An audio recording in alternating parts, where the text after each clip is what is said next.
الشيطان الرجيم بسم الله الرحمن الرحيم الحمد لله رب العالمين به نستعين على أمور الدنيا والدين والصلاة والسلام على سيدنا مولانا محمد أشرف الأنبياء والمرسلين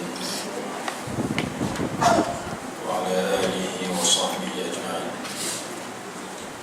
سبحانك لا علم لنا إلا ما علمتنا إنك أنت العليم الحكيم رب اشرح لي صدري ويسر لي أمري واحلل عقدة من لساني يفقه قولي ولا حول ولا قوة إلا بالله العلي العظيم. يقول المؤلف رحمه الله تعالى نفعنا والمسلمين بعلومه في الدارين آمين. Soal 15, keutamaan solat. Solat ialah tiang agama, tunjang bagi amal kebajikan dan puncak kepatuhan. Sayyiduna Uthman ibn Affan radhiyallahu anhu telah meriwayatkan bahawa Rasulullah sallallahu alaihi wasallam telah bersabda, "Ma min imri'in tahduruhu salatun maktubatun fayuhsinu wudu'aha wa khushu'aha wa ruku'aha illa kanat kafaratan lima qablaha min adh-dhunubi ma lam ya'ti kabiratan wa dhalika al-dahr kulluh." Hadis Imam Muslim. Jika waktu solat telah sampai lalu seorang Muslim itu mengerjakan wudhu dengan sempurna, kemudian dia solat dengan kerendahan hati dan tunduk kepada Allah Subhanahu wa Ta'ala, maka akan dihapuskan dosa-dosanya sebelum itu selagi dia tidak melakukan dosa besar, dan hal ini berlaku sepanjang masa. Imran rahimahullah ta'ala berkata, mengatakan bahawa dia melihat Uthman radhiyallahu anhu berwudu dengan membasuh tangannya 3 kali, berkomor-komor dan kemudian menghirup air ke hidung dan menghembusnya keluar dan membasuh mukanya 3 kali, kemudian membasuh dengan tangan kanannya hingga ke siku 3 kali, kemudian membasuh dengan kiri hingga ke siku 3 kali, menyapu ujung kepalanya 3 kali, membasuh kaki kanannya 3 kali, kemudian membasuh kaki kiri 3 kali, lalu berkata, "Aku melihat Rasulullah sallallahu alaihi wasallam berwudu sama seperti yang aku lakukan ini." Kemudian baginda bersabda, "Sesiapa berwudu seperti wuduku ini dan kemudian solat 2 rakaat dengan khusyuk tanpa memikirkan dunia ini, maka dosa-dosanya yang lalu diampunkan." Riwayat Al-Bukhari dan Muslim. Kamu harus tahu bahawa solat itu wajib, tiang agama dan sunnah Rasul. Roh solat ialah niat, khusyuk dan penyerahan di hati. Tanpa penyerahan, ibadat tidak berguna selain daripada hanya ucapan kata-kata saja. Begitu juga semua ibadat solat yang lain tidak membawa faedah, kerana ibadat ini mengandungi perbuatan berdiri, rukuk dan sujud dalam keadaan merendahkan diri, menyerahkan hati dan membesarkannya yang tidak akan dicapai tanpa niat yang betul dan bersih. Allah Subhanahu wa Ta'ala berfirman, "Lan yanalallaha luhumuha wala dima'uha walakin yanaluhu at-taqwa minkum." daging-daging unta dan darahnya itu sekali-kali tidak dapat mencapai keridhaan Allah, tetapi ketakwaan daripada kamulah yang dapat mencapainya. Kini jelaslah bahawa apa yang sampai kepada Allah Subhanahu wa taala ialah keadaan hati yang memaksanya agar tunduk kepada perintah-perintah Allah. Maka dengan itu kesedaran penuh dan kehati-hatian sangat diperlukan ketika sedang solat. Meskipun sedikit kelalaian yang berlaku diampunkan oleh pemberi hukum selagi kesedaran jiwa menguasainya. Solat pula mengandungi 3 perkara berikut. Ini kita masuk ke tajuk baru, iaitu keutamaan sembahyang. Disebut di sini bahawasanya sembahyang itu tiang agama. Ini daripada hadis, as-salatu imaduddin, faman aqamaha faqad aqama ad-din, wa man hadamaha faqad hadama ad-din. Sembahyang itu tiang agama. Barang siapa yang mendirikan sembahyang, sesungguhnya ia telah mendirikan agama. Dan barang siapa yang meruntuhkan sembahyang, sesungguhnya ia meruntuhkan agama.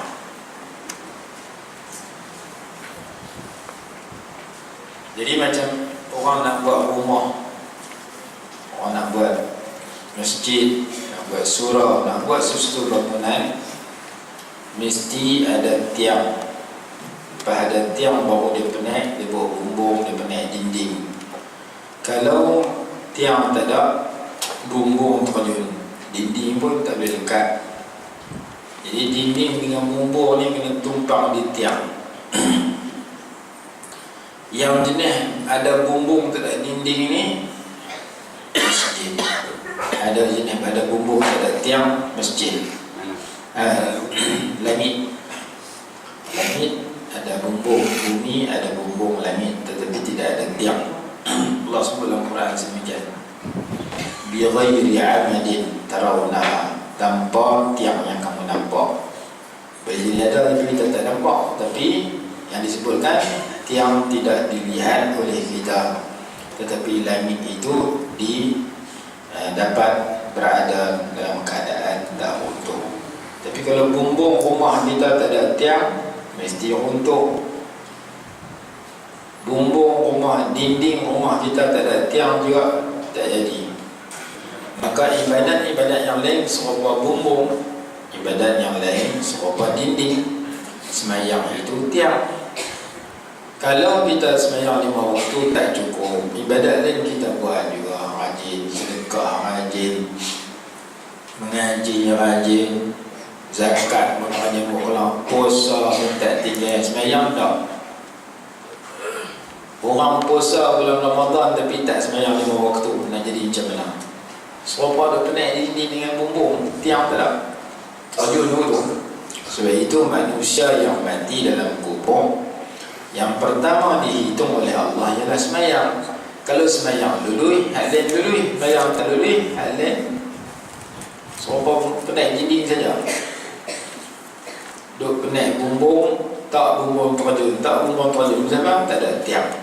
Jadi Allah Ta'ala mengumpamakan, ataupun Nabi SAW mengumpamakan sembahyang ni umpama tiang, nak bagi tahu penting, paling penting ibadat setelah mengucap ialah sembahyang.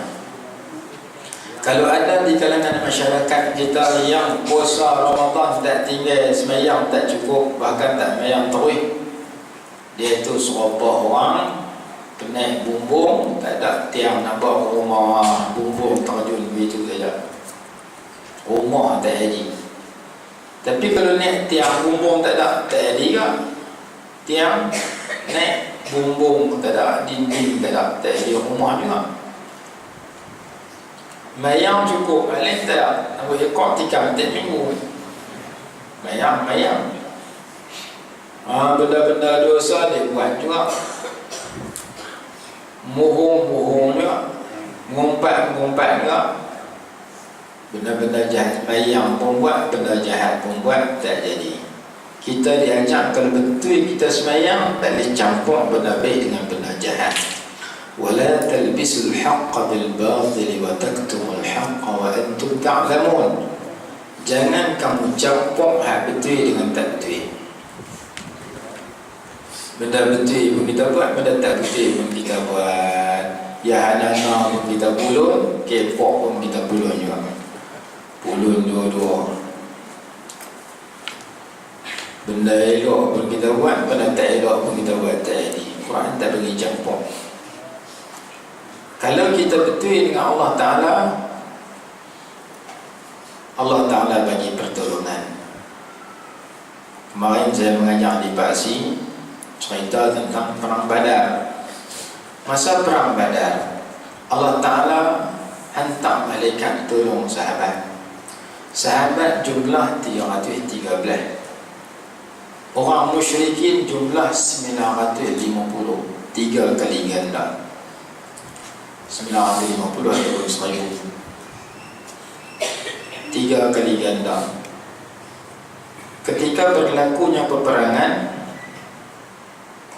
Allah Ta'ala bagi sahabat ni nampak musyrikin sikit. Dan ada cerita ketika sahabat angkat pedang nak tetak musuh, pedang tak kena lagi, kepala dah cabut, putus ya. Sahabat nak tetak bagi putus, nak memisahkan tengkok dengan kepala, dengan badan dia, dengan tengkoknya. Angkat pedang suar, sebelum pedang sampai kepala dah cabut. Kerana malaikat tetak dulu kepada sahabat. Dalam peperangan Badar, Allah Ta'ala hantar malaikat memberikan bantuan yang luar biasa. Itu satu contoh. Contoh kedua, ketika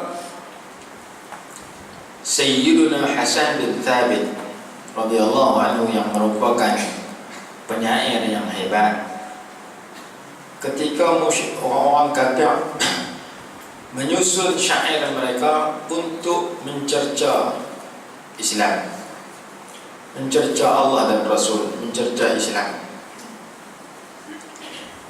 Nabi SAW suruh Sayyidina Hasan bin Thabit naik atas mimbar.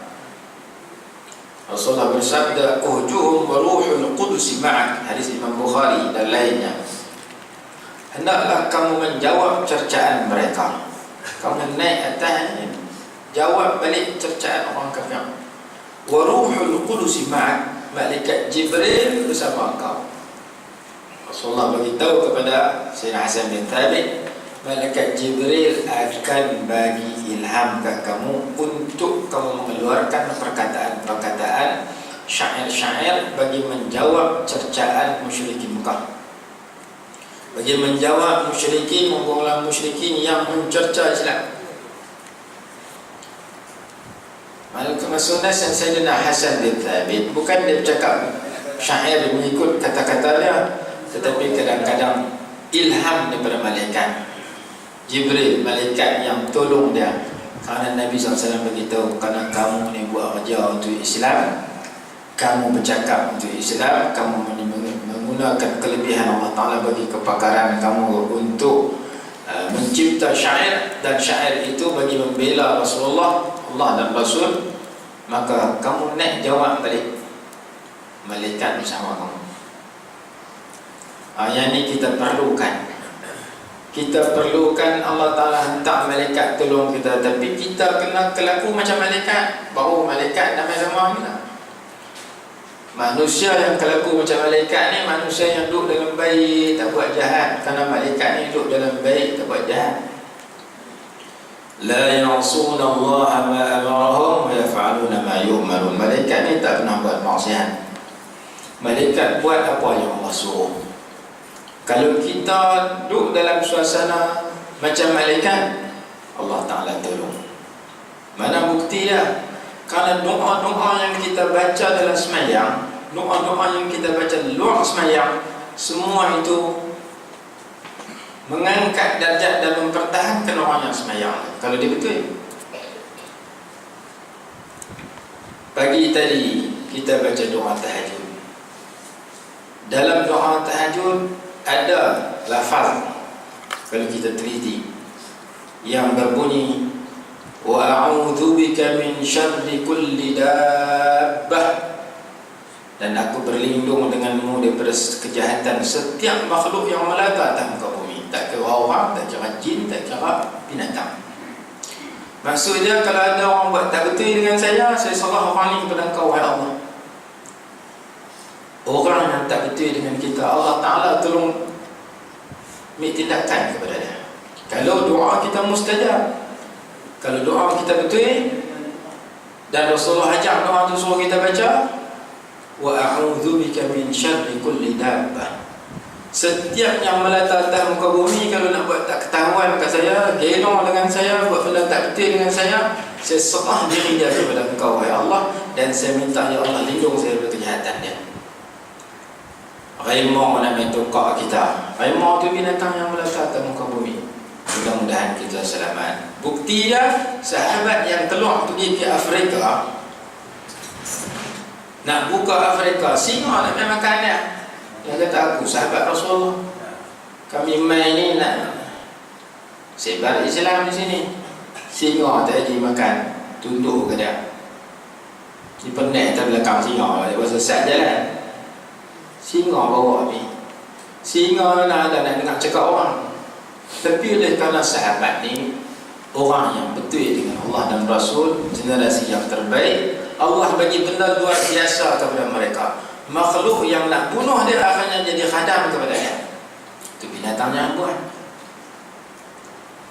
Manusia pun sama. Wa a'udzu bika min syarri kulli dabbah. Kalau kita betul dengan Allah, Allah betul dengan kita, Allah Ta'ala lindung kita daripada benda-benda tak salah, benda-benda yang tak betul yang dibuat oleh makhluk yang melata atas muka bumi.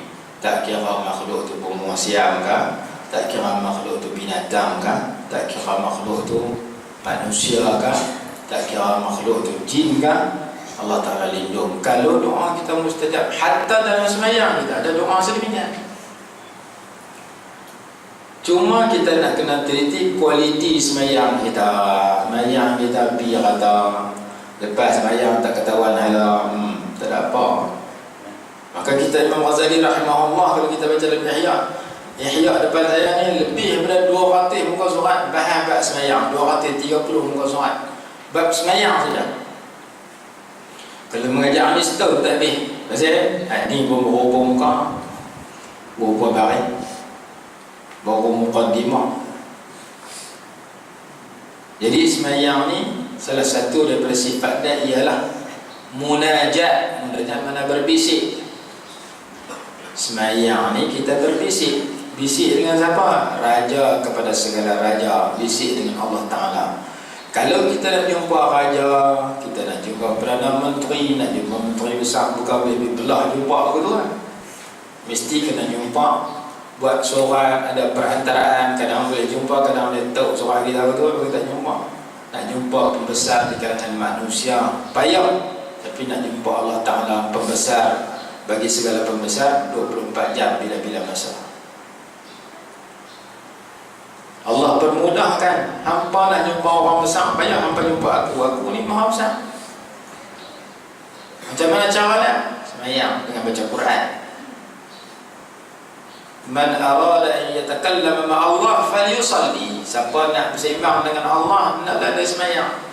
Wa man arada an yukallimahu Allah falyaqra'il Quran. Siapa nak mau Allah Ta'ala bersembang dengan dia, dia baca Quran.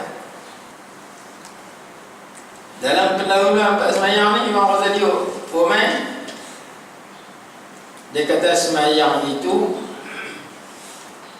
adalah pembeza di antara kita dengan pembesar, di antara Allah Ta'ala dengan sultan-sultan yang lain.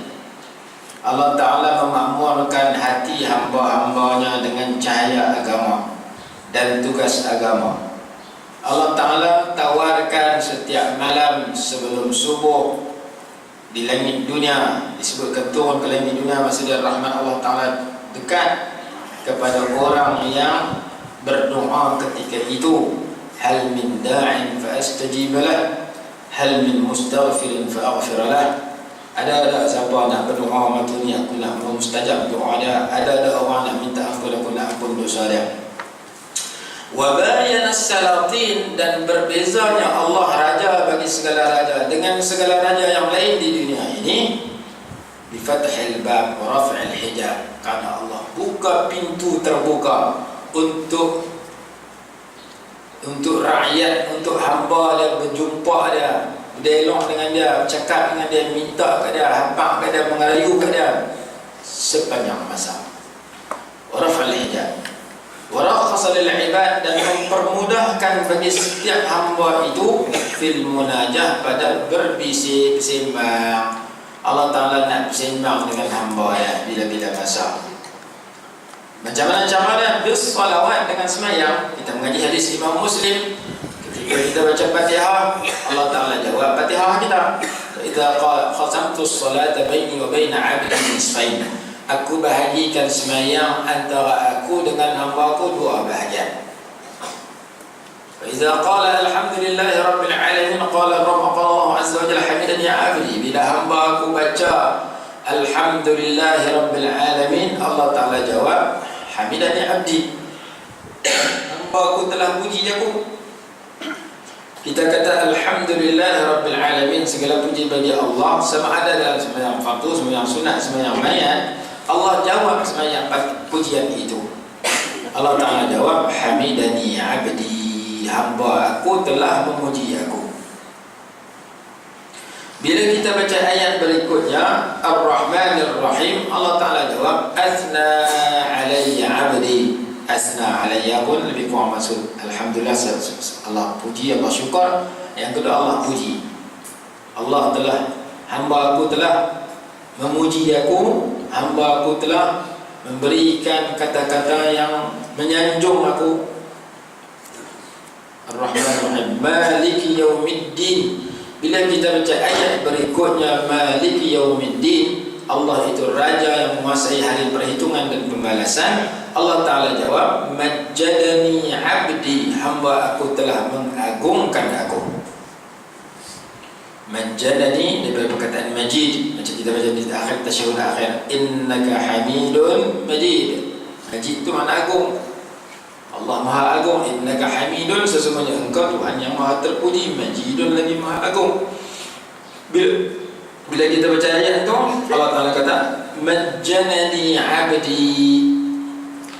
Lepas tu kita baca iyyaka na'budu wa iyyaka nasta'in, hanya engkau yang kami sembah, hanya kepada engkau kami memohon pertolongan. Allah Ta'ala jawab hadza baini wa baina 'abdi wa li 'abdi ma sa'ala, ini di antara aku dengan hamba aku, dan aku nak bagi kepada hamba aku apa yang dia minta. Bila hamba aku kata dia hanya nak sembah aku, hanya dia nak minta tolong kepada aku jawab bahawasanya ini perjanjian antara aku dengan hamba aku, dan apa yang hamba aku minta aku nak makbulkan permintaan dia. Terus kita pun minta ihdinas siratal mustaqim sampai habis. Allah Ta'ala janji nak makbulkan permintaan kita, kita terus minta ihdina. Kita minta Allah bagi petunjuk kepada kita. Minta yang paling penting dalam hidup, yang paling berharga dalam hidup seorang manusia adalah petunjuk Allah, hidayah Allah. Kalau tak ada petunjuk, hebat bagaimana pun tak ada. Ilmu banyak pun tak ada. Sehingga kan dalam kitab Bidayatul Hidayah, Imam Ghazali rahimahullah mendatangkan hadis man izdada ilman wa lam yazdad hudan lam yazdad min Allah illa bu'dan. Barang siapa yang ilmunya bertambah tetapi hidayah tidak bertambah, petunjuk tidak bertambah, orang itu semakin jauh daripada Allah, semakin bertambah jauhlah daripada Allah Subhanahu wa taala. Itu kata dalam hadis riwayat yang disebutkan dalam kitab Bidayatul Hidayah ataupun ada dalam kitab Hidayatus Salikin. Barang siapa yang ilmunya bertambah, hidayah tak bertambah, orang tu jauh pada Allah. Ilmu tinggi, orang panggil dia tu ilmu banyak, tapi sebenarnya dia jauh pada Allah kerana tidak ada hidayah. Hidayah ni keperluan kita bersama. Maka dalam Fatihah kita terus minta benda yang paling penting. Hidayah terlebih daripada duit, Hidayah itu lebih daripada kesihatan. Sebab itu kesihatan dan rezeki kita bubuh nak buat. Yang seterusnya, buh tang mana? Buh tang duduk antara dua sujud. Rasulullah buh tang mana? Rabbi ighfirli warhamni warzuqni. Warzuqni itu bagi rezeki kat saya. Rezeki duduk tang dua antara dua sujud. Baca dapat pahala, tak baca tak batal sembahyang. Sunat saja minta rezeki. Minta rezeki sunat, minta sihat sunat. Wa'afini wa'fu anni. Di hujung Rabbi ighfirli, Rabbi ighfirli warhamni warzuqni wajburni warfa'ni wahdini wa'afini. Wa'afini bagi kesihatan kat saya. Baca dapat pahala, tak baca tak berdosa, tak batal sembahyang. Kalau kita sengap daripada awal sampai habis dalam doa antara dua sujud, sembahyang kita sah. Kesihatan, minta bagi sihat, hukum dia sunat. Minta rezeki, murah rezeki, hukum dia sunat. Tapi minta hidayah, hukum dia wajib. Ihdina tu minta hidayah. Yang jadi peliknya, orang yang baca bacaan tu dalam sembahyang, di luar sembahyang dia utama hak sunat, dia tinggal hak wajib. Di luar sembahyang dia fikir rezeki, di luar sembahyang dia fikir kesihatan, dia tak fikir, dia tak erti agama. Agama Allah dia tak kenal, sembahyang dia tak betul, ibadat dia tak betul, hidayah Allah dia tolak, dia tak fikir. Dia fikir macam mana aku nak dapat rezeki murah, macam mana aku nak dapat kesihatan yang baik. Islam ajar cari ke semua, cari hidayah, cari kesihatan, cari rezeki. Tapi ada yang lebih utama, ada yang utama. Apa yang paling utama? Ihdinas siratal mustaqim. Yang paling utama kita duduk dalam hidayah Allah. Duit nombor dua, rezeki nombor dua, sihat nombor dua. Bahkan ulama mentafsirkan perkataan sihat di situ, sihat yang Islam ajar itu bukan sihat luaran semata-mata, tapi luaran dan dalaman. Dalam syarah azkar sebut ketika menghuraikan doa qunut, karena dalam doa qunut ada perkataan wa'afina fi man afait, dan berikan kesihatan kepada kami, berikan kesejahteraan, sihat wal afiat kepada kami fi man afait, bersama dengan orang yang engkau sihatkan. Sihat di situ kata dalam syarah azkar, sihat zahir, sihat batin. Sihat zahir tak kena penyakit zahir, sihat batin tak kena penyakit batin, tak kena penyakit dalaman, dan tak kena penyakit-penyakit madmumah yang ada dalam hati.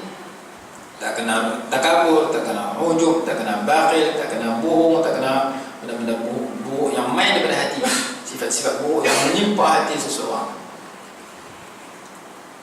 Apa yang jadi salah bila kita mengutamakan yang kedua, ketiga, tinggal nombor satu hidayah Allah, nombor dua, tiga rezeki, nombor dua, ketiga sihat, nombor dua, tiga pangkat, nombor dua, ketiga dunia.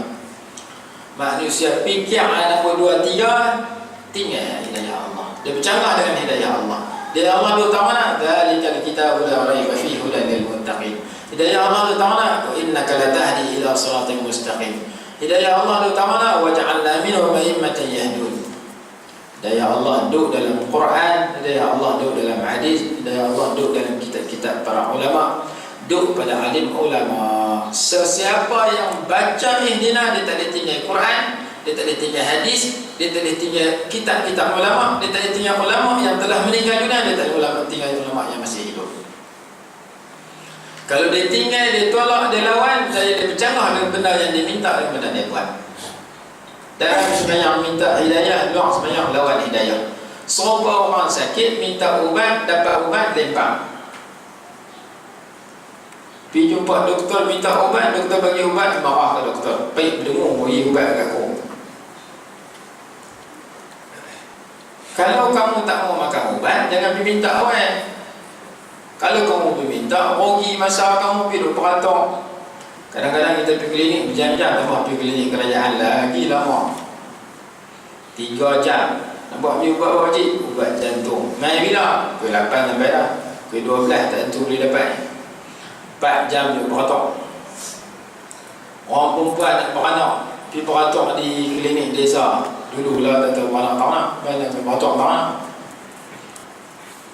Sekarang hari ni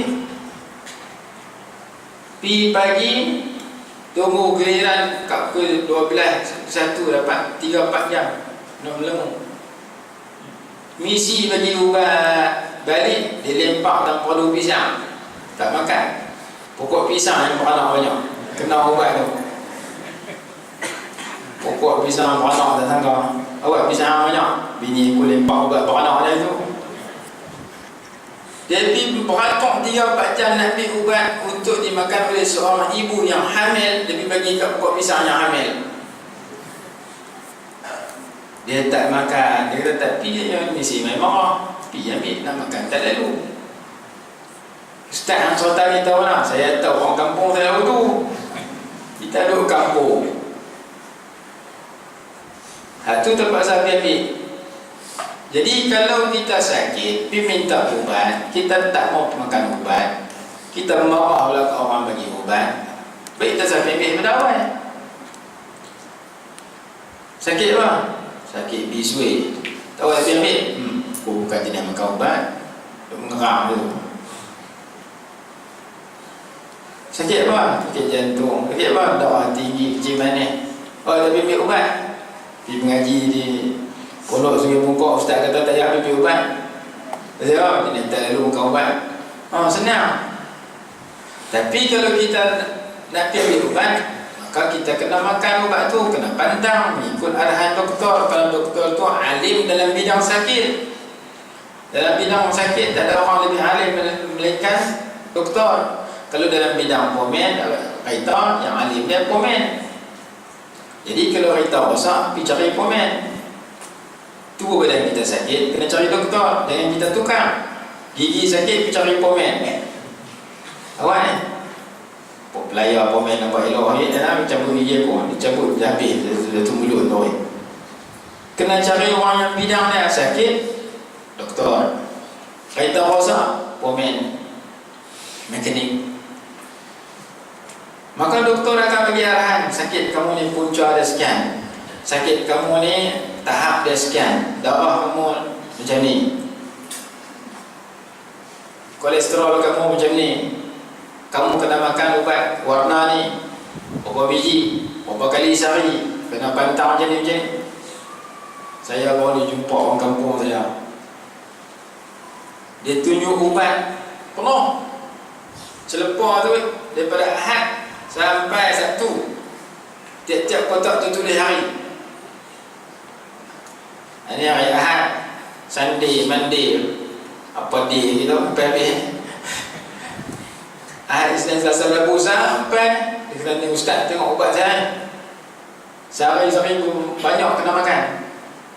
Kita tak kena tanya lah, abang, ubat abang ni pemik tahu lah. Tak kena tanya. Pasal kita tahu bila tunjuk ubat macam ni, tentu dia ambil pada doktor. Bukan dia ambil kat toki ketum tak, kat doktor. Mesti ambil kat doktor. Pasal ubat mesti main pada doktor, dan ubat itu ubat kerajaan diiktiraf. Ada panduan-panduan dia.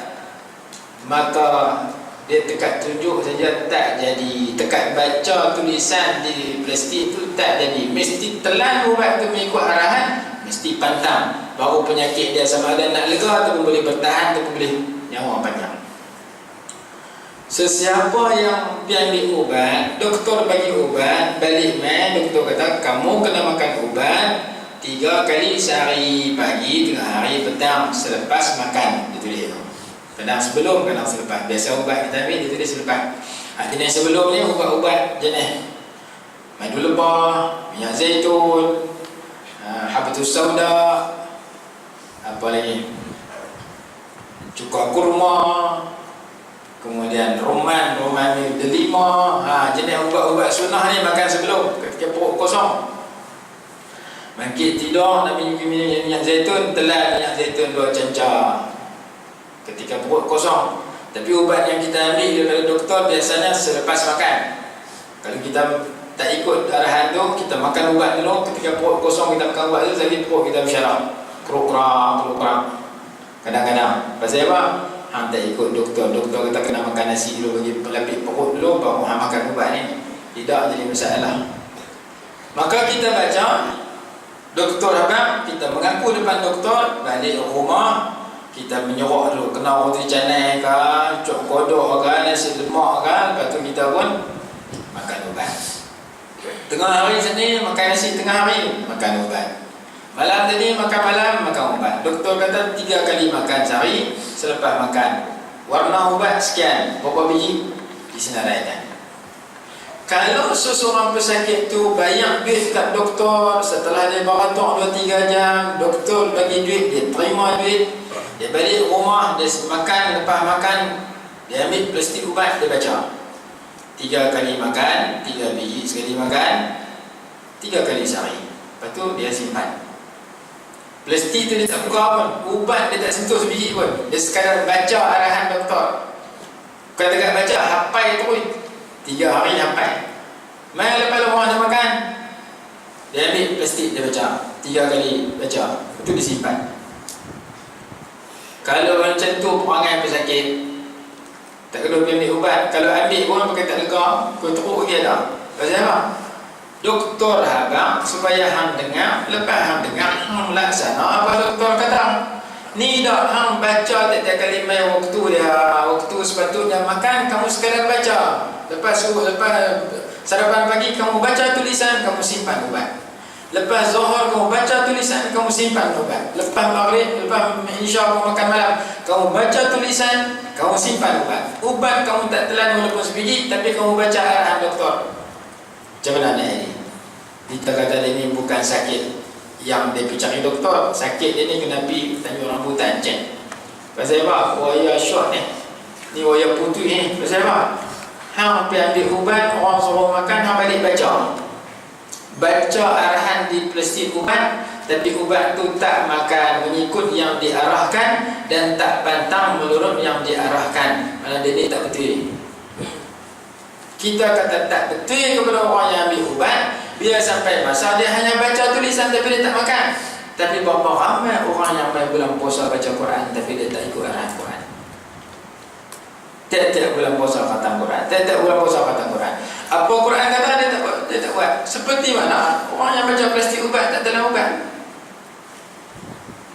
Dia baca wa halallahu al-bai'a wa harrama ar-riba. Allah halal jual beli, Allah haram riba. Dia tak tinggal pun riba. Dia baca innamal khamru wal maisir wal ansab wal azlam rijsun min amali syaitan. Allah itu amalan syaitan. Judi apa semua tu haram. Dia tak tinggal judi, dia setuju dengan judi. Dia baca apa? Dalam surah apa yang cerita tentang wal yadribna bi khumurihinna ala juyubihinna, surah An-Nur. Allah Ta'ala kata orang hendaklah orang perempuan itu melabuhkan tudung mereka bi khumurihinna, menutup khumur. Wal yadribna bi khumurihinna ala juyub, menutup juyub. Dan juyub ni tengkok. Ada juyub daripada jek mana poket. Tapi dalam kitab tafsir kata, tafsir Safwah tafsir, bukan ada dalam kitab Rawah Al-Bayan, dia kata juyub tu tengkok baju. Tengkok baju. Orang perempuan kena pakai tudung sampai menutup tengkok baju. Tengkok baju bukan dekat dia ambil tudung dia buat macam tie rumus ni. Tengkok, masuk tengkok baju di situ digunakan tengkok baju dikenai seluruh kawasan yang ada di tengkok baju dengan arti tengkok serta dada. Guna tengkok dan maksudnya dada. Dada dia kena tutup. Orang perempuan pakai tudung kena melabuhkan bawah pada dada. Tiba-tiba ada orang perempuan tak pakai tudung terus. Dia baca. Kalau dia tak baca pun dia dengar. Kalau dia tak dengar masa hidup pun dia dengar masa mati. Ada orang dia baca Quran tepi mayat. Masa hidup tak baca. Orang mati boleh baca kokak, merangkak tepi mayat. Pasal tak pernah baca lama. Tak apa, yang penting baca juga. Dia tak baca terus. Dia kata baca 4 tahun 5 tahun sekali ketika orang mati baru dia tak baca terus. Kalau dia biasa baca, dia biasa mengaji, dia jumpa ayat tentang orang perempuan kena tutup aurat, tiba-tiba dia tak tutup aurat, maka sekadar baca saja tak jadi. Maka kita berapa ramai di kalangan kita yang dah khatam Quran, kita mengaji Quran. Berapa ramai di kalangan kita main bulan puasa kita baca Quran. Bahkan ada orang yang lebih special lagi, bukan dekat bulan puasa, setiap hari dia baca Quran. Kalau kita baca, kita sekadar baca, tapi kita tak ikut benda kita baca, lebih kurang sama dengan orang yang sakit berhajat kepada ubat, tetapi dia hanya baca plastik ubat, dia tak makan ubat. sakit dia tak akan sembuh, sakit dia semakin teruk. Pasal dia baca plastik, dia tak telan ubat. Maka kita yang baca Fatihah minta hidayah, luar semayang kita baca hidayah, tapi tak ikut hidayah tu. Seperti seorang yang sakit minta ubat, dapat ubat, tak makan. Seperti seorang yang lapar minta nasi, dapat nasi, tak telan. Seperti seorang yang haus dan dahaga minta ayam, dapat ayam, dia tuang atas tanah. Kalau orang main rumah kita minta ayam, pakcik, saya minta tolong sungguh-sungguh, saya hari ni kerja kontrak ni. Bos saya hantar main kerja kontrak depan rumah pakcik. Dia kena buat longkang apa semua. Peluh merabung, penat letih, nak pergi cari kedai jauh, duit pun tak bawa. Saya minta kalau boleh pakcik, mainlah ayam sekelas, saya nak telan dahaga. Kita pun bagi. Dia dapat tengok ayam yang kita bagi tu ayam sejuk, dia tuang depan kita. Kita rasa jalan. Saya pernah kenal, tapi bukan dia tuang, dia marah. Bukan marah lah, dia tegur. Saya duduk ustaz, Bangla cuci longkang. Tengah hari dia ketuk. Dia kata minta ayam ni, saya lapar. Peluh meramun bawa cuci longkang. Saya pun ambil ayam sejuk bagi. Dia kata apa saya? Ayam air tak ada. Cakap banyak pula, orang bagi ayam sejuk pun betul lah. Rumah saya ada tu ayam putih air tak ada. Jadi saya pergi ayam sejuk. Dia minta ayam lah. Dia kata minta ayam lapar ni. Dahaga. Saya suar-suar. Ayam sejuk lah. Ayam air tak ada. Nak air pula. Saya kata tak ada, minta maaf tak ada. Tak apa, dia telan dah depan kita. Terima kasih lah orang bagi ayam sejuk. Jadi kalau ada orang mana main rumah kita minta kita ayam dengan sebab dahaga, kita ambil ayam pergi bagi dia. Dia pegang-pegang tengok ayam, dia tuang depan kita. Apa kita nak kata dia? Tentu kita marah, hang kacau aku duduk dalam rumah, hang minta ayam mana dahaga aku, kesian hang. Bagi-bagi hang tak minum pun. Ayam ni untuk minum dia hantar. Maka orang yang minta tu tak betul dia. Pasal dia minta sebenarnya nak minum, tiba-tiba tak minum. Sebab itu Imam Ghazali sebut, kerana kenyataan Imam Ghazali ni terkenal. Imam Ghazali kata apa? Al-ilmu bila al-ilmu bila amalin junun, wal amalu bila ilmin la yakun. Ilmu tak diamalkan itu gila, dan beramal tanpa ilmu itu sia-sia. Imam Ghazali kata kita beramal semayang, puasa, tak mengaji, timbul orang sia-sia. Pasal kita tak tahu yang mana wajib, yang mana sunat, yang mana sah, yang mana batal. Kadang kita semayang, kita melakukan perkara batalkan semayang tengah semayang, kita tak tahu. Beramal tanpa ilmu sia-sia, tu hujungnya. Awal yang tahu, ilmu tanpa amalan itu gila. Kita pun fikir, Imam Ghazali kata aku ni. Lalu ulama buat contoh. Ulama kata sekiranya di kaki seseorang itu ada najis, dia jalan-jalan, dia pijak terbau, kaki dia penuh najis, cari telaga apa semua tak ada, dia memang jumpa kita. Pakcik, kaki saya potong kena terbau, minta air steamer saya nak basuh. Kalau rajin lagi orang main fan ke sabun ke apa sekali. Pasal apa? Nak basuh terbau kena kaki saya. Kita pun keluar dengan sabun, keluar dengan ayam. Dia terima sabun, dia dapat ayam, dia pegang saja, tak guna. Ataupun teruk lagi, dia tuang sabun dengan ayam yang kita bagi. Awak yang tak guna, saja minta, saja syok-syok minta nanti ke bawah hantar buang, yang ayam yang limpah. Itu yang orang berfikiran itu. Orang kata, tu contoh orang gila. Yang orang kata gila tu, dia cuma hampir cari ayam, nak basuh najis, tiba-tiba najis hampir, ayam hantar. Maka hang tak betul. Tanya siapa pun, tanya budak kecil kita tak betul. Dia kata dia ni tak betul. Kata nak buang najis, tapi najis dia biar. Kemudian ayam dia lepak, tekat cari, minta syok-syok cari. Maka demikian juga orang itu ilmu. Cari yang wajib, dapat benda wajib, dia dapat benda wajib. Cari yang haram, dia kenal, dapat benda haram, dia tak tinggal benda haram. Dia tu gila macam apa tadi. Orang tadi kata, al-ilmu bila amalin junun. Ilmu yang kamu cari, kamu tak amal, umpama orang gila. Yang cari minuman, tak minum air. Yang cari minuman untuk bersih najis, dia tak buang air, dia limbah. Ada pepatah Arab dia bunyi, al-ilmu bila amalin kasyajari bila thamarin. Ilmu yang tidak diamalkan itu seperti pokok yang tidak berbuah. Pokok durian kita tanam nak makan buah durian. Pokok mu'tan kita tanam nak makan buah mu'tan. Kalau pokok mu'tan tumbuh buah tak ada, lama-lama kita tebang. Aku bukan tanam pokok bunga, aku tanam pokok mu'tan. Tujuan tanam pokok mu'tan nak makan buah mu'tan. Tiba-tiba pokok besar, buah tak ada. Tunggu balik 10 tahun, 5 tahun, 10 tahun tanam, buah daun saja ada, buah tak ada. Bukan pasal kerang belah saja tak mau jadi buah. Maka pokok yang tidak ada buah kita tak mau simpan. Kalau pokok itu jenis berbuah. Al-ilmu bila amalin kasyajari bila thamarin. Ada pondok mengaji pondok dia kata kal kereta bila steering. Ilmu yang tidak diamalkan itu macam kereta tak ada steering. Kereta tak ada steering, masuk longkang belah sana belah sini. Orang pun kalau tak ada ilmu, tak penting ilmu, dia belah sana belah sini, tak cara halal, tak cara haram.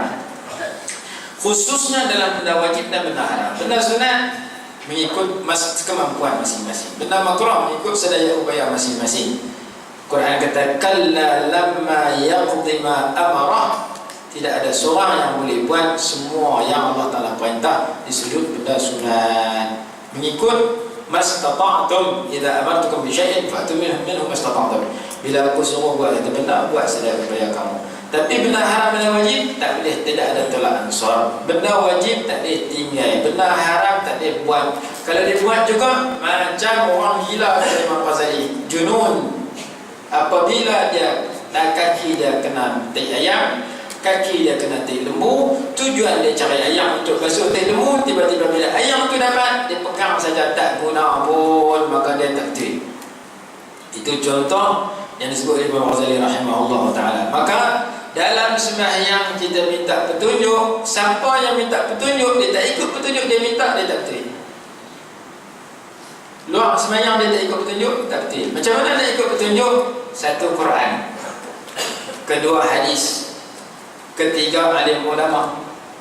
Kerana tiga-tiga ni disebut sebagai pembawa petunjuk ke dalam Quran. Dalam Quran kata inna hadzal Qur'ana yahdi lillati hiya aqwam, surah Al-Isra. Sesungguhnya Al-Quran ini yahdi, memberi petunjuk kepada jalan yang paling betul. Maka orang yang baca ihdina, luar dia kena baca Quran, dia kena mengaji Quran. Jangan dia baca dah sembilan luar Quran dia tak peduli, maka dia bercanggah dengan apa dia minta. Satu, Quran yahdi. Yang kedua, Nabi Muhammad SAW, Allah Ta'ala sebut pembawa hidayah. Wa innaka la tahdi ila siratin mustaqim.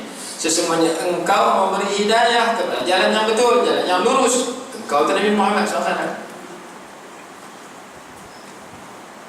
Yang ketiga, alim ulama. Dalilnya ayat pada Jumaat. Waja'alna minhum a'immatan yahdun.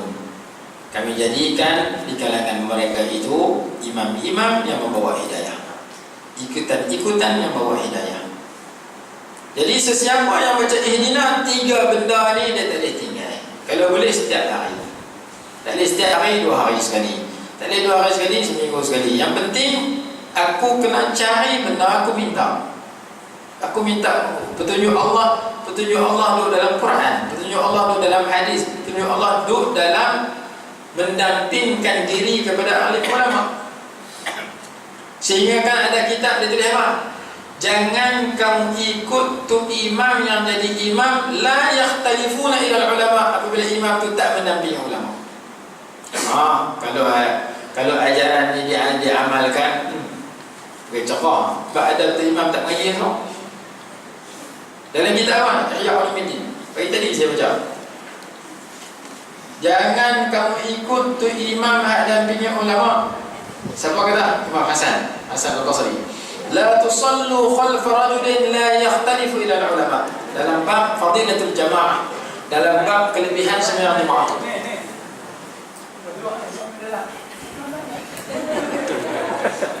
Mana mau dia?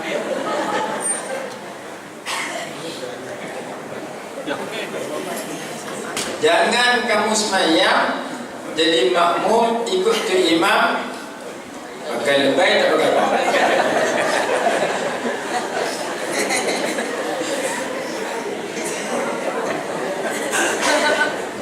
Hari itu saya mengajar masjid Bukit Tangga, dia pindah atas mimbar macam khutbah.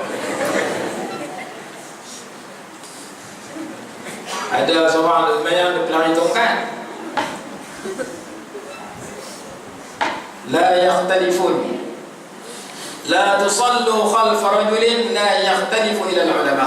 Imam Hasan Basri sebut dalam kitab Ihya Ulumuddin dalam Fadilatul Jamaah, jangan kamu semayang belakang untuk imam yang tak berulang alik kepada alim ulama.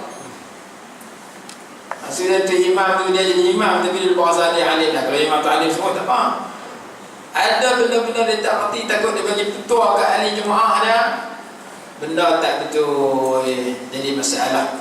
Saya ada seorang dua dia tanya masalah. Saya tanya, awak kami nak tanya ni masalahnya ada tu imam kami kata betul lah. Dia katanya lah, dia pun abang mak saya kata, orang tak nak dengar dia kata. Saya tak nak jumpa masalah bila tu imam jadi mufti. Dia imam tapi dia jadi mufti, sedangkan dia ilmu tidak dipelajari. Kalau dia jadi imam tapi dia tak mengaji, kadang-kadang orang tak mengaji 20 dia jadi imam. Masuk Puasa Tauliah tak lulus pun 20 jadi imam. Sebab dia jahil, dia tak sedar kata dia jahil, yang penting aku boleh jadi imam. Dalam kenyataan dalam Ihya kata, kalau tu imam tu tak menampingi alim ulama, kamu jangan nanti dia jadi imam. Kerana diri dia pun tak lepas. Macam mana dia nak tanggung satu qadiyah? Diri dia fardu ain tak lepas, macam mana dia nak jadi imam tanggung satu qadiyah? Ini disebut dalam kitab Ihya Ulumuddin. Abang kata bukan dekat tu imam, kalau tu imam kena ada ulama, makmum pun sama. Jadi Quran abang dah. Ayat yang suruh kita pergi ke alim ulama ni begitu banyak. Bahkan cerita Nabi Musa dengan Nabi Khidir. Yang Musa yang sudah punya ilmu suruh bicara ilmu kat Nabi Khidir, yang ada ilmu kat Nabi Khidir tak ada kat Nabi Musa. Antaranya firman Allah yang berbunyi wattabi' sabila man anaba ilayya. Kalau tak silap ayat itu dalam surah Al-Baqarah. Hendaklah kamu ikut jalan orang yang inabah, yang kembali kepada aku. Ada ayat yang berbunyi ulaika alladzina hadallahu fayudahum muhtadi. Hendaklah kamu ikut orang yang Allah bagi petunjuk kepada mereka. Ulaika alladzina hadallahu, mereka itu orang-orang yang Allah bagi petunjuk. Abi hudahum muhtadi, dengan petunjuk mereka hendaklah kamu ikut. Allah firman lagi dalam surah At-Taubah, ya ayyuhalladzina amanu taqullaha wa kunu ma'as sadiqin. Wahai orang yang beriman, takwalah kamu pada Allah, jadikan kamu bersama dengan orang yang betul, ya, orang yang benar. Sadiqin, jangan duduk bersama diri kamu dengan orang yang gelong, yang tak betul, ya. Jadi ada ayat-ayat yang Allah suruh kita dampingi alim ulama. Ayat yang jelas yang kita baca pagi Jumaat, وَجَعَلْنَا مِنْهُمْ أَئِمَّةً يَهْدُونَ بِأَمْرِنَا لَمَّا صَبَرُوا وَكَانُوا بِآيَاتِنَا يُوقِنُونَ. Kami jadikan di kalangan mereka itu a'immatan, imam Syafi'i, Imam Syafi'i, Imam Nawawi, Imam Ibnu Hajar, Imam Bukhari, Imam Muslim. Yahdun, mereka itu bawa hidayah. Sama ada imam itu mereka yang sudah meninggal dunia, yang masih lagi kitab mereka, ilmu mereka dipelajari oleh umat Islam seluruh dunia. Seperti imam-imam yang kita buat contoh tadi, mereka dah mati tapi ilmu mereka, doa kepada mereka, mulut mereka didoakan seluruh dunia. Imam Syafi'i rahimahullah, Imam Bukhari rahimahullah, Imam Syafi'i radhiyallahu anhu, ada sebagian ulama kata semikian. Sunat baca kata rahimahullah radhiyallahu anhu, kata kita azkar. Mereka dah mati tapi doa ilmu mereka dimanfaatkan, amalan mereka disebut rahmat kepada mereka, diminta oleh mulut setiap orang yang beriman yang baca kitab mereka yang sebut nama mereka. Mereka dah mati tapi sebenarnya mereka masih hidup. Sebaliknya orang yang jahil walaupun hidup sebenarnya mati. Ulama kata al-ulama'u al-juhala'u amwatun wa in kanu ahya' wal ulama'u ahya'un wa in kanu amwata. Orang alim ni sebenarnya hidup walaupun mereka telah mati. Orang jahil ni sebenarnya mati walaupun dia masih hidup. Itu kata ulama. Orang alim, imam-imam yang kita baca, tentu guru kita yang telah meninggal dunia, matilah. Kitab, kadang mereka karang kitab, orang baca kitab mereka. Kadang mereka bawa mazhab, orang ikut mazhab mereka. Ada jenis tak karang kitab. Imam Abdul Hasan Al-Shazili rahimahullah tak karang kitab. Hizib dia dibaca sampai hari ini. Anak murid dia karang kitab. Anak murid dia Imam Abu Abbas Mursi. Anak murid dia Imam Abu Mursi, Imam Ibn Atha'illah Al-Sakandari yang karang kitab hikam. Karang kitab hikam tu cucu kepada Abu Hasan Al-Shazili disuruh tariqah Muhammadiyah Shaziliyah. Kitab hikam orang belajar, syarah hikam orang belajar. Dapat kat Imam Abu Hasan Al-Shazili sama. Tok guru kampung saya tu Pak Man, tak karang kitab. Tapi anak murid dia ramai, dia mengaji kat Tok Kenali. Mengaji kat Tok Kenali lama dulu dengan Tok Kenali. Tok Kenali meninggal dunia, dia balik buka pondok di kampung saya. Saya tak ada mengaji dia dan salam dan dengar hujung telinga. Dia duduk mengajar. Saya bawa pergi masjid. Saya pergi masjid, dia jumpa dia 3 hari Jumaat. Sebelum sembahyang Jumaat dia mengajar. Lepas tu sembahyang Jumaat, habis sembahyang Jumaat dia nak balik, nak keluar pada tempat sembahyang, nak pergi ke kereta. Orang tak timpa nak salam dia, berebut-rebut. Saya tengok orang tu mana buat ni lulun. Pakai biasa, orang nampak pasal apa nak lulun nak salam ada apa kelebihan dan kita tak tahu apa. Lepas tu kita pun berebut sama. Tiru orang tak kenal. Kata dia tu melamak besar. Pergi salam dia. Duduk beberapa tahun, duduk tak lama berapa bulan, dia pun dah tak keluar rumah sebab sakit.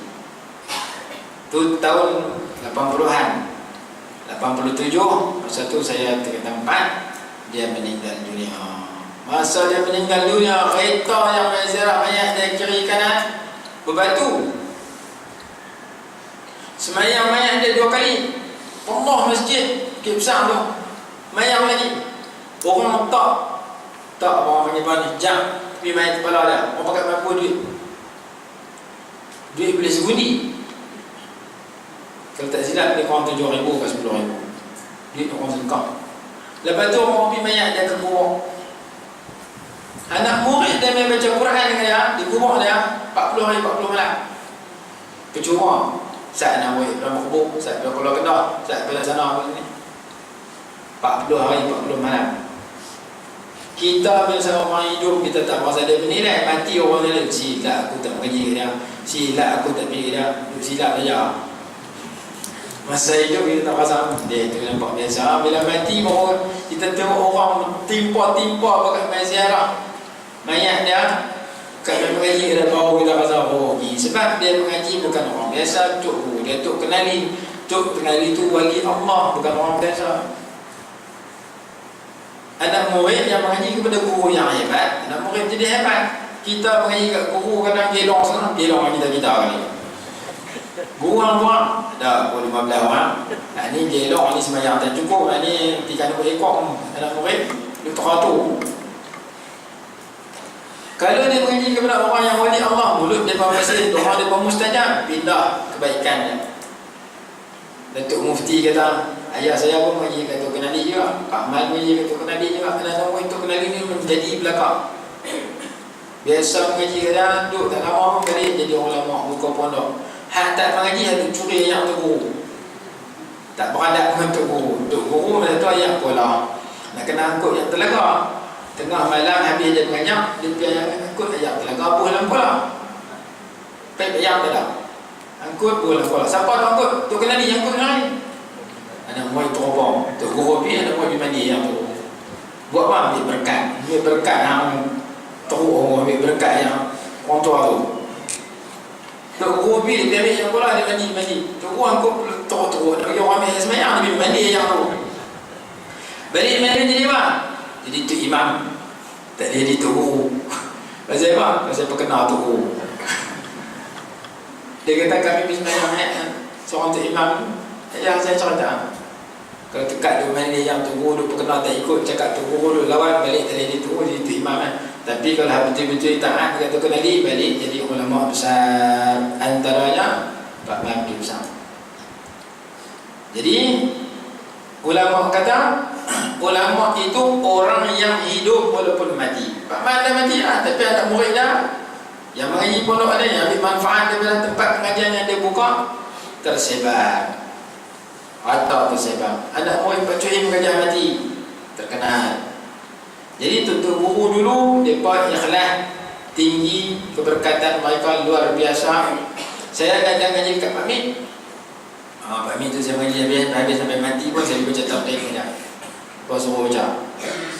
Pak Min tu luar biasa. Saya mengaji dia. Saya pinjam motor kawan kata jom kita pergi berjalan. Bawa motor aku duduk belakang. Kita bawa motor perang, kita bawa dia. Dalam haji kita, jangan Nabi bukan motor aku. Ni perangai buruk. Esok dia mengaji kita duduk dalam kelas. Dia kata ada orang kita pinjam benda orang, dia kata hak orang bukan hak dia. Jangan Nabi. Dia luku itu kepala kita kita buat kerja orang lain. Kalau hak kita, hak orang, hak orang. Hak orang. Kalau hang pinjam motor aku, hang kena bawa elok. Aku pinjam motor hang, aku pergi Jahannam. Tak apa, bukan motor aku. Ada orang kita perangai dulu tu, jangan duk buat dah. Pi. Ada orang tua ni tak boleh buat bank dah. Dia bisyarah, buh tak kepala lagi dah. Masa dia duk sebar Islam dulu, perjuangan Islam, dia pergi ke sedekah. Dia nak ceramah, dia panggil orang naik atas surau. Siapa nak dengar ceramah naik? Kalau nak naik, tak mau naik. Nak naik lah.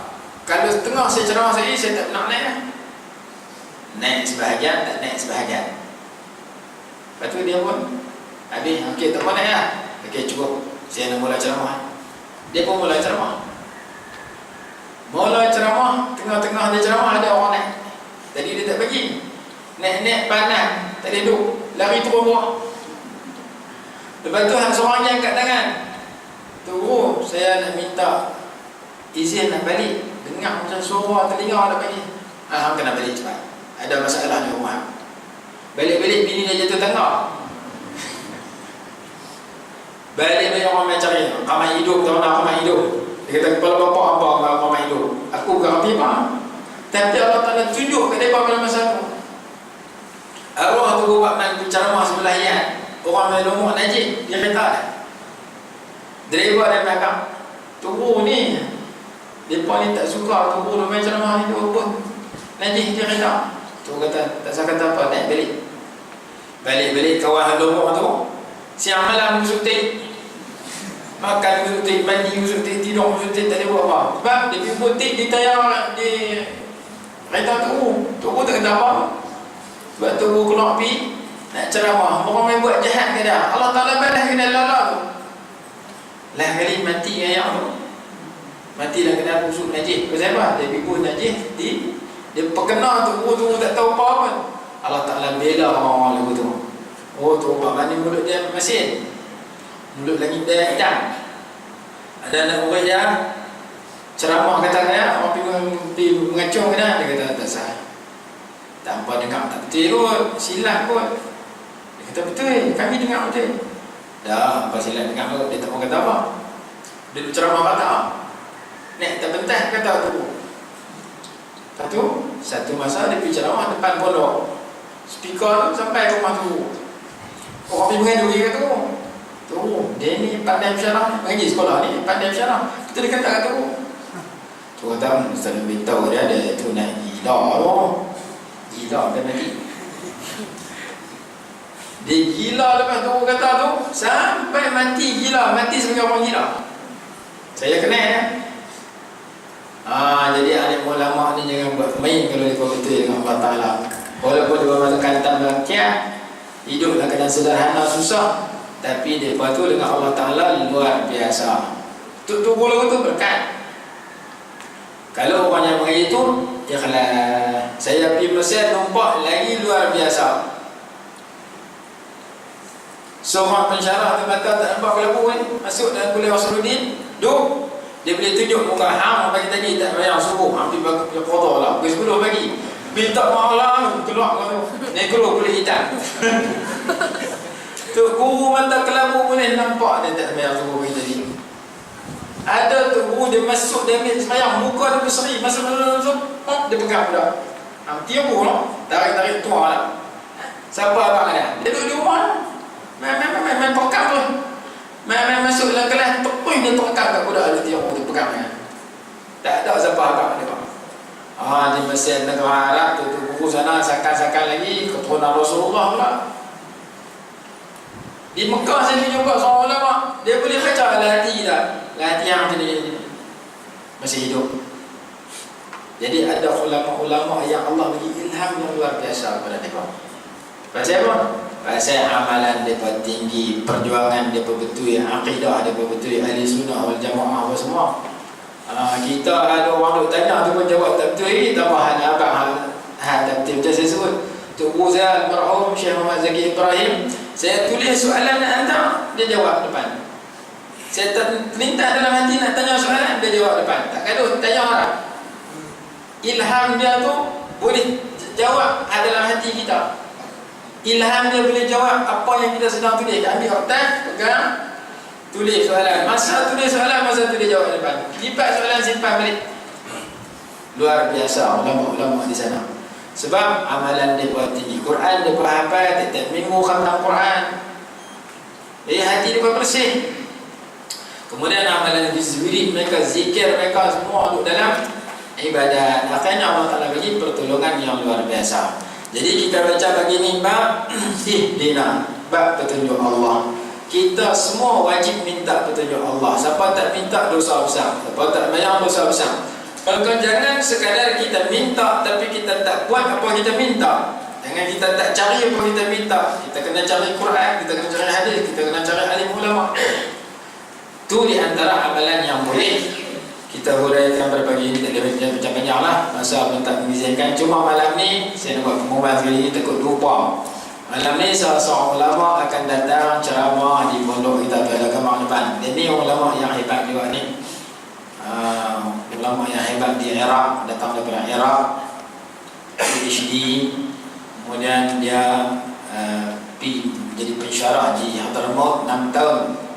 Jadi ahli majlis fatwa di Iraq, menjadi ahli majlis fatwa di Hadramaut pula, penceramah, khatib, ceramah dalam radio Iraq dan sebagainya. Takdir Allah, dan dia mengajar di Kedah, mengajar di Insani Ahsan, dan dia mengajar di Queen, di muassasah Kido. Dan kebetulan malam ni dia ada masa lapang, maka saya jemput untuk ceramah di pondok kita malam ni. Jadi tuan-tuan dan puan-puan yang berkelapangan malam ni lepas maghrib, kita akan bersama dengan Dr. Khalil. Orangnya kelaku bagus, akhlak bagus, dan dia ilmu tinggi. Bukti dia mana dia? Untuk buku saya biasa mengaji duduk dekat ni, dekat dengan Lubuk Khabar ni. Saya biasa mengaji dengan kitab Minhajul Talibin serta dengan Munir Muhtad. Saya dah mengaji sampai buat muamalat. Saya dah berulang mula-mula balik. Saya naik motor pergi rumah dia mengaji. Mengaji kitab Minhajul Talibin. Dia ni duduk di Mekah lama. Lebih kurang saya mengaji, dia duduk di Mekah 27 tahun. Lama. Balik buka pondok. Tak ada orang mengaji kita, saya pergi mengaji kita. Jadi tak ada habis. Saya kira dia banyak ilmu asasah, kerana dia banyak ilmu asasah. Tu guru ni yang mengaji di Petani, mengaji di Mekah, dah ada PE di Jami'ah Ummul Qura. Sekarang kita 27 tahun duduk di Mekah, pergi mengaji ke dia? Pergi mengaji ke dia, cuma tangan dia. Malah kata tu guru ni tahu nilai kerana dia hebat. Dan bila saya dengar ceramah dia, ucapan dia memang dia hebat, luar biasa. Ilmu dia hebat. Jadi alhamdulillah malam ni insya-Allah kita akan berpeluang di antara ulama yang ramai-ramai akibat kita tu Arab ramai lah. Ni di antara yang hebat di kalangan yang pernah main sini.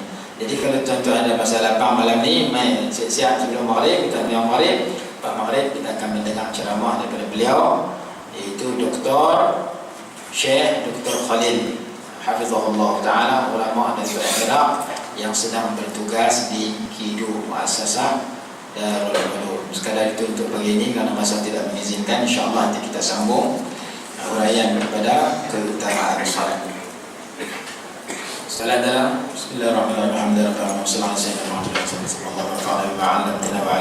wa sallam. وارزقنا علما ينفعنا برحمتك يا أرحم الراحمين. ربنا آتنا في الدنيا حسنة وفي الآخرة حسنة وقنا عذاب النار. صلى الله على سيدنا محمد وعلى آله وصحبه وسلم.